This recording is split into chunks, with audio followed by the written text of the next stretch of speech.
Hello everyone.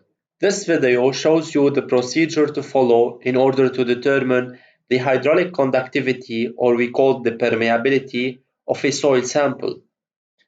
In this video, we will show two methods that can be used in order to determine the permeability of a soil. The first one, which is the constant head test, used primarily for coarse-grained soils. We've prepared a sandy soil inside the permeameter, and in order to saturate the specimen before starting the experiment, we adopt the gravity method. This is done by adding water inside the funnel. The water should flow through the specimen, passing through the constant head chamber. After some time, the water will flow out of the constant head chamber to the sink through the outlet hose. Typically, you would want to allow the flow to continue for about 10 minutes in order to saturate the specimen. Make sure to remove the air bubbles in the soil sample and in the plastic tube. Once a steady flow is established throughout the specimen, we can start the experiment. In order to determine the distance between the constant water level in the funnel and the outlet hose, and knowing that we have a ruler of 1 meter height fixed to the stand, we will only measure the distance between the top of the ruler till the water level in the funnel and the bottom of the ruler till the outlet hose. The distance considered will be the sum of 1 meter plus the two distances already calculated. Now we measure the mass of the beaker before collecting the water.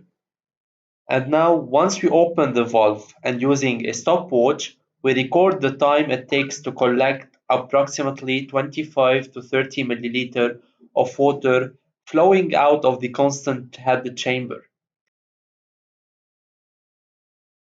Make sure to keep the water level in the funnel constant at all times. This is done by adding water continuously inside the funnel while collecting the water from the outlet hose. Finally, we measure the mass of water in the beaker. We need to repeat the same steps, but first by putting this metal block under the stand in order to increase the distance between the outlet hose and the water level in the funnel, and then by putting two blocks in order to increase the distance furthermore.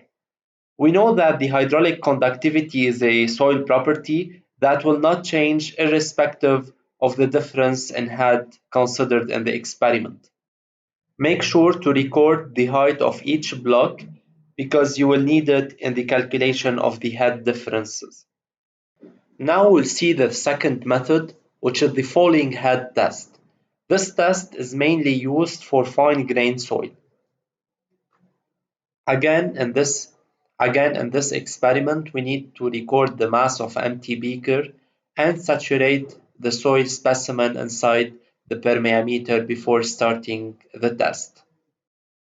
The specimen is connected to a burette, as you can see in this video, and we should read the first value, which is here 89. Once we open the valve, we record the time t it takes to collect the water needed. The level of head in the burette dropped by approximately 25 to 30 centimeters. You can see that it reached a value of 62, so the difference in head is equal to 89 minus 62, it is equal to 27. And finally, we measure the mass of water plus beaker.